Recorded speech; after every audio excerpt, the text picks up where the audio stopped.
शिवाय। ओम नमः शिवाय। जय श्री कृष्ण। जय श्री कृष्ण। आज हम किसकी स्टोरी सुनने वाले हैं, पता है आपको? यस, किसकी? श्रवण। श्रवण की। किसकी? ये श्रवण है। कौन है? श्रवण है। और ये उनके माता पिता। कौन? माता पिता। श्रवण, ये श्रवण के माता पिता। उनके माता पिता को दिखाई दे रहा नहीं था, वो अंध थे। कैसे थे? अंध थे। उन्हें दिखाई नहीं दे रहा था। श्रवण अपने माता पिता की बहुत सेवा करता था। क्या करता था? सेवा। वो अपने माता पिता का सभी काम करता था। वो उनके पैर दबा। एक दिन क्या, श्रवण अपने माता पिता के पैर दबा रहा था। क्या कर रहा था? पैर दबा रहा था। तभी उसके पिता श्रवण से कहते हैं, बेटा श्रवण, तुम हमारी एक बात मानोगे क्या? तुम हमारी एक बात मानोगे? फिर श्रवण के माता पिता उनसे कहते हैं कि श्रवण बेटा, तुम मुझे यात्रा पे ले जा सकते हो? श्रवण बोलता है, क्यों नहीं, मैं आपको अवश्य यात्रा पे ले जा सकता हूँ। फिर श्रवण अपने माता पिता को हाथ जोड़ता है और कहता है, मैं आपको यात्रा पे ले जाने की तैयारी करता हूँ, हम कल ही यात्रा पे निकल जाते हैं। ऐसा बोल के श्रवण खड़ा हो जाता है और वह एक कावड़ बनाता है। क्या करता है? कावड़। वह बहुत मेहनत से एक कावड़ बनाता है। उसमें फिर उसके एक साइड अपने पिता को, दूसरी साइड अपने माता को बिठाता है। क्या करता है? देखो, दिखाई दे रहा है आपको? हाँ, एक साइड उसके पिता है, दूसरी साइड उसकी माता है। और श्रवण फिर यात्रा पे निकल जाता है। बहुत चलता है, बहुत चलता है। कितने ही दिनों उसने वैसे ही पसार किया। वह सुबह चलता है, शाम को अपने माता पिता को लेके सो जाता है जंगल में। फिर तो दिखाई दे रहा है आपको? यस।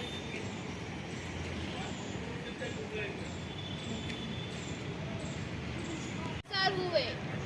फिर एक दिन क्या हुआ, श्रवण चल रहा था, तभी उसके माता पिता को प्यास लगती है, उनको पानी चाहिए होता है। इसीलिए वह अपने पुत्र से कहते हैं कि श्रवण बेटा, हमें प्यास लगी है, हमारे लिए पानी लेके आओ ना। ऐसा बोलते हैं। फिर श्रवण बोलता है, अवश्य पिताजी, मैं आपके लिए पानी लाता हूँ। जब श्रवण देखता है कि घड़े में पानी है नहीं, इसीलिए वह पानी भरने के लिए तालाब के पास जाता है। किधर जाता है? तालाब के ही पास जाता है। फिर वह तालाब के पास जाता है और पानी भरता है। तभी राजा दशरथ को पानी भरते समय आवाज आता है, इसीलिए वह उन्हें लगता है कि कोई जानवर तालाब के पास पानी पी रहा है, इसीलिए वह अपना तीर चलाते हैं। क्या करते हैं? तीर चलाते हैं। वो तालाब के पास अपना तीर चलाते हैं। उनको पता नहीं होता वहाँ श्रवण है। श्रवण को बहुत तीर लग जाता है, इसीलिए श्रवण चिल्लाने लगता है, अरे अरे, ऐसा वह चिल्लाने लगता है। फिर राजा दशरथ उसकी आवाज सुन के श्रवण के पास जाते हैं और वह देखते हैं, यह तो कोई इंसान है, मुझे लगा कि यह तो कोई जानवर होगा।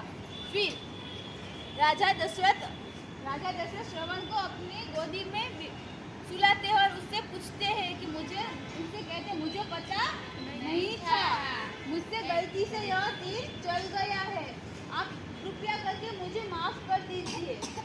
ऐसा बोलता है। तभी श्रवण कहता है कि मेरे माता पिता उन्हें प्यास लगी है, आप कृपया करके मेरा एक काम कर दीजिए। फिर राजा दशरथ वह घोड़ा लेके उनके माता पिता के पास जाते हैं।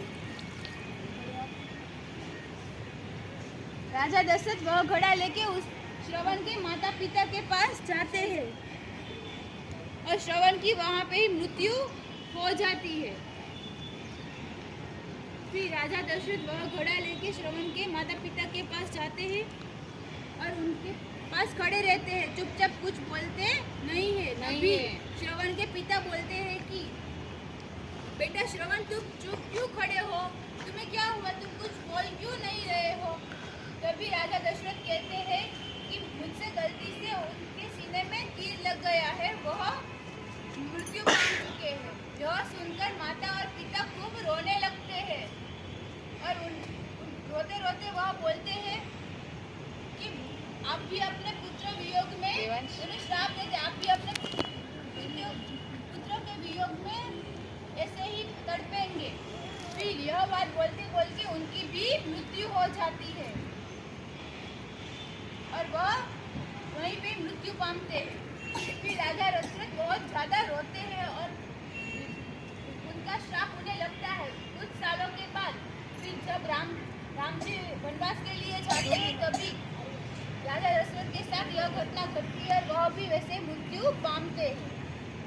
इससे हमें क्या सीख मिलती है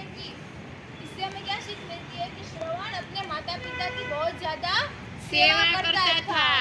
वह अपनी माता पिता को बहुत खुश रखता था। वह अपने माता पिता का सभी काम करता था। इसीलिए हमें भी अपनी माता पिता की सेवा